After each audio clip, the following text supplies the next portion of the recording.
Long tail আমি হাট থেকে কিনি এবং ভালো দাম দিয়ে কিনি। হাবিব ভাইয়ের সাথে যোগাযোগ করার পর বললো যে দুটোটাই মেল। তো তখন চিনতাম না, তাই কিন্তু আমার দোকানদার আমাকে ধরাই দিছে। এটা আমার স্নো হোয়াইট। এই স্নো হোয়াইট থেকে এখানে একটা মেল আছে, দেখেন স্নো হোয়াইটের মেল। এই মেলটা এই স্নো হোয়াইটেরই বেবি। আর এই জ্যাব্রাটা হচ্ছে ওই যে জ্যাব্রা ওই পাশের বারান্দায় দেখছেন, ওই বারান্দার জ্যাব্রার ফিমেল, মানে বাচ্চা ছিল, বড় হয়ে গেছে। ভাতের সাথে সাথে তরকারিও দিছি, দেখেন একটা বেবি ভিতরে আছে, তারপরে ওর আবার বাসা বানানোর মানে ট্রাই করতেছে। ওই যে ওই বাসার ভিতর থেকে সব বের করে এনে আবার এই যে ছোট যে এটার ভিতরে এনে বাসা বানানোর ট্রাই করতেছে।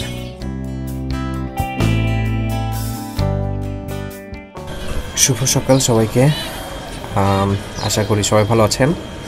আজকে শনিবার, সকাল অলমোস্ট 10টা বাজে। আজকে উঠতে একটু লেট হয়ে গেছে, কারণ কালকে একটু অসুস্থ ছিলাম। কালকে ভিডিও করতেও আসলে শেষের দিকে আর ভিডিও করতে পারি নাই। তো আজকে সকাল উঠেই চলে আসলাম। এই যে এখানে দেখতে পাচ্ছেন আমার জাবা পাখিগুলো, দুইটা ঘরে বসে আছে আর দুইটা বাহিরে। এভাবে এখন তারা ডিমে তা দিচ্ছে। একটা হাঁড়িতে আমরা ডিম দেখছিলাম, দেন আরেকটা হাঁড়িতে কী অবস্থা জানি না, আশা করছি ডিম দিয়েছে।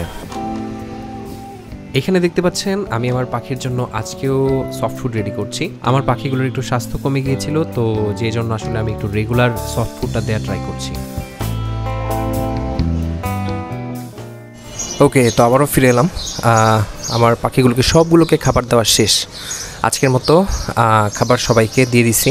ওই যে সাবেলের ফিমেলটা খাচ্ছে, ওদেরকে আজকেও ডিম, গাজর, তারপর শাক, আজকে বাসায় ডাঁটা শাকও ছিল, তো ডাঁটা শাকও দিছি। আর কালকে তো কলমি শাক আনা হয়েছে, সেটাও দিছি। এই যে চড়ুই পাখিটা আসছে, আমার দেখলেও ভয় পায় না। এই একটু কাছে গেলে ইয়ে করবো, যে আমি একটু আগাইলাম কিন্তু তারপরে ভয় পায় না। আর ওদেরকে আজকে কিন্তু ভাতের সাথে তরকারিও দিছি, দেখেন মানে ওই যে গাজর আর একসাথে দিয়েছি। ওদেরকে ডাকতেছে সুন্দর করে। এই পাখির এই ডাকগুলোই আসলে শুনতে খুব ভালো লাগে। সকালবেলা উঠে এরকম পাখির ডাক আসলে কার সৌভাগ্যে আছে। তো যাই হোক, আমার খাঁচার এই ট্রেটা প্রায়ই মানে ময়লা হয়ে যায় খুব তাড়াতাড়ি, কারণ ওরা প্রচুর খাবার নষ্ট করে। ওদের কোনোভাবে কোনো কিছুই করতে পারি নাই। কিন্তু আমার ওই যে জেব্রা ফিঞ্চ, ওদের জন্য যে ইয়েগুলো আনছি, দেখেন ওদের খাঁচার ইয়েগুলো কিন্তু যথেষ্ট পরিষ্কার। এই যে দেখেন এদেরগুলো কিন্তু যথেষ্ট পরিষ্কার, ওদেরটারই হাল অবস্থা খারাপ। আর ওরা একটা বেবি ভিতরে আছে, তারপরে ওর আবার বাসা বানানোর মানে ট্রাই করতেছে। ওই যে ওই বাসার ভিতর থেকে সব বের করে এনে আবার এই যে ছোট যে এটার ভিতরে এনে বাসা বানানোর ট্রাই করতেছে। তো আমি এখনও পর্যন্ত কিছু করতে পারতেছি না, কারণ বেবিটা এখনও মানে বের হয় নাই। বের হবে, আর একটু বড় হবে, দেন আমার আলাদা করতে হবে। আর এদেরকে আমি ওই আমার সামনের বারান্দার খাঁচায় নিয়ে যাব। আর আমি ওয়েট করতেছি, আমি দারাজে অর্ডার করছিলাম ব্রিডিং বক্স। আজকে কালকের ভিতরে আয়সা পড়বে ইনশাল্লাহ। আসলে পরে আমরা ওই ব্রিডিং বক্সগুলো আপনাদেরকে সাথে নিয়েই লাগাবো ইনশাল্লাহ। ওই যে দেখতে পাচ্ছেন উপরে পিকাচুকে আবারও ওই যে আমরা যে রেইনবো যে মেলটা আনছিলাম তার সাথে দিছি। কালকেও দিছিলাম, 5 মিনিটের মতো ভালো ছিল, খুব সুন্দর, সব কিছু ঠিকঠাক ছিল। মেটিংও করলো দেখলাম, তারপরে শেষ। তারপরে কী হলো কিছুই বুঝলাম না। এখন থেকে আর সেই মেলটাকে জায়গা দেখো, তারা একটু দেখানোর ট্রাই করি। মেলটা ওই কোনায় বসে আছে, হ্যাঁ, একটু উপরে দেখাতে পারতেছি না। Yellow Gouldian. ব্যাকগ্রাউন্ডটা ঠিক করার ট্রাই করতেছি, চিন্তা করতেছি কীভাবে কী ব্যাকগ্রাউন্ডটা করা যায় যেন অন্ধকার না লাগে। হ্যাঁ, আর এইখানে হচ্ছে আমার স্ট্যান্ডার্ড গোল্ডিয়ানটা, যেটা রেড হেড পার্পল ব্রেস্ট, খুবই সুন্দর কিন্তু দেখতে। এখানে আসলে বোঝা যাইতেছে না, স্নো হোয়াইট আর জেব্রার মিক্সড পেয়ার। এইখানে হচ্ছে অনলি স্নো হোয়াইটের পেয়ারটা। সবগুলোর কিন্তু স্বাস্থ্য মাশাল্লাহ আবার ভালো হয়ে গেছে। মাঝখানে কিন্তু একটু স্বাস্থ্য পড়ে গেছিলো, এখন মাশাল্লাহ আবার সবগুলোর স্বাস্থ্য ঠিক হয়ে গেছে। আর এটা হচ্ছে আমার সেই লং টেলটা, সবচেয়ে পুরনো পাখি আমার। যেটার এখন পর্যন্ত কোনো রেজাল্ট নাই। জেব্রার বেবিগুলো না, মানে বড় হয়ে গেছে। এগুলো আমার আপাতত কোনো পেয়ার টেয়ার হয় নাই, পেয়ার টেয়ার দেওয়া হয় নাই, সবগুলো ফ্লাইং কেজে রাখা হয়েছে। আচ্ছা, এইখানে একটা জিনিস বলি আপনাদেরকে, ইনফরমেশন দিই। আমি যখন প্রথম পাখি কিনতে যাই তখন কিন্তু আমি এই লং টেল আমি হাট থেকে কিনি এবং ভালো দাম দিয়ে কিনি। কেনার পর বাসায় আনার পর অনেক দিন রাখার পর কিন্তু কোনো রেজাল্ট পাচ্ছিলাম না। তারপর হাবিব ভাইয়ের সাথে যোগাযোগ করছি, হাবিব ভাইয়ের সাথে পরিচয় হলো। হাবিব ভাইয়ের সাথে যোগাযোগ করার পর বললো যে দুটোটাই মেল। তো তখন চিনতাম না, তাই কিন্তু আমার দোকানদার আমাকে ধরাই দিছে।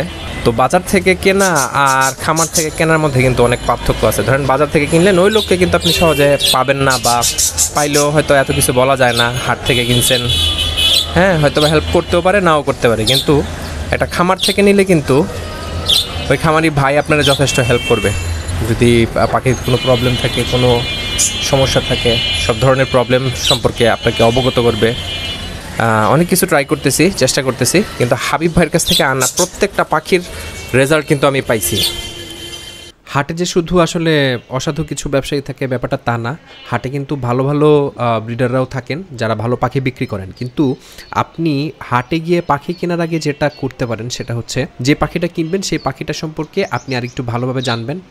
সেই পাখিটা আর মেল ফিমেল দেখতে কেমন হয়, তাদের খাবারের নেচার, তাদের চলাফেরার নেচার, সব বিষয়ে জ্ঞান অর্জন করে তারপর হাট থেকে পাখি কেনাটা ভালো। বা যদি আপনি একান্তই কিছু না জানেন, সেক্ষেত্রে যে পাখি সম্পর্কে ভালো জানে তাকে সেরকম কাউকে নিয়ে গিয়ে পাখি কিনতে পারেন। আর ব্রিডারের কাছ থেকে কিনলে যেটা হয় যে ব্রিডারই আপনাকে সব কিছু বুঝাই দিবে, ব্রিডারের সাথে আপনার একটা ভালো সম্পর্ক হবে, তার কাছ থেকে অনেক কিছু শিখতে পারবেন। তো হাট থেকে কেনা আর ব্রিডারের কাছ থেকে কেনার মধ্যে পার্থক্যটা শুধু এইটুকুই। এটা আমার স্নো হোয়াইট। এই স্নো হোয়াইট থেকে এখানে একটা মেল আছে, দেখেন, স্নো হোয়াইটের মেল। এই মেলটা এই স্নো হোয়াইটেরই বেবি। আর এই জ্যাব্রাটা হচ্ছে ওই যে জ্যাব্রা ওই পাশের বারান্দায় দেখছেন, ওই বারান্দার জ্যাব্রার ফিমেল, মানে বাচ্চা ছিল, বড় হয়ে গেছে। তো এগুলো কিন্তু সবই হাবিব ভাইয়ের কাছ থেকে নেয়া পাখি, এবং এগুলোর রেজাল্ট কিন্তু আমি অল দ্য টাইম পাইছি। তো ইনশাল্লাহ এই যে গোল্ডিয়ানগুলো আনছি, এগুলোরও রেজাল্ট পাবো। আর আরেকটা বিষয় হচ্ছে, আপনারা আমার পাখির দাম জানতে চাচ্ছেন। আমি আসলে দাম আমার বলতে ইচ্ছা করে না, কারণ আমার শখের জিনিসের আসলে দাম কেমন কি এটা জানানোর আসলে তেমন কোনো কিছু নাই। তারপর আপনারা জানতে চাইছেন, অবশ্যই আমি জানাবো, তবে আজকের ভিডিওতে নয়। আমার প্রত্যেকটা পাখির, আমার খাঁচায় যতগুলো পাখি আছে সবগুলো পাখির দাম আমি এক এক করে জানাবো, অন্য আরেকটা ভিডিওতে ডিটেইলি জানাবো সব কিছু। এখন থেকে প্রতিদিন ভিডিও দেওয়ার ট্রাই করব, কিন্তু ভিডিওগুলো একটু ছোট হতে পারে। তার কারণ হচ্ছে বড় ভিডিওগুলো এডিট করতেও অনেক সময় লাগে। তো আমি ভাবলাম যে ছোট করে ভিডিও করি এবং চেষ্টা করি যেন প্রতিদিন আপনাদেরকে ভিডিও দেওয়ার। তো আজকের মতো ভিডিও এখানেই শেষ করছি। কালকে আবার ভিডিও দেখার আমন্ত্রণ জানিয়ে আজকের মতো বিদায় নিচ্ছি। তো সুস্থ থাকবেন, ভালো থাকবেন, আল্লাহ হাফেজ।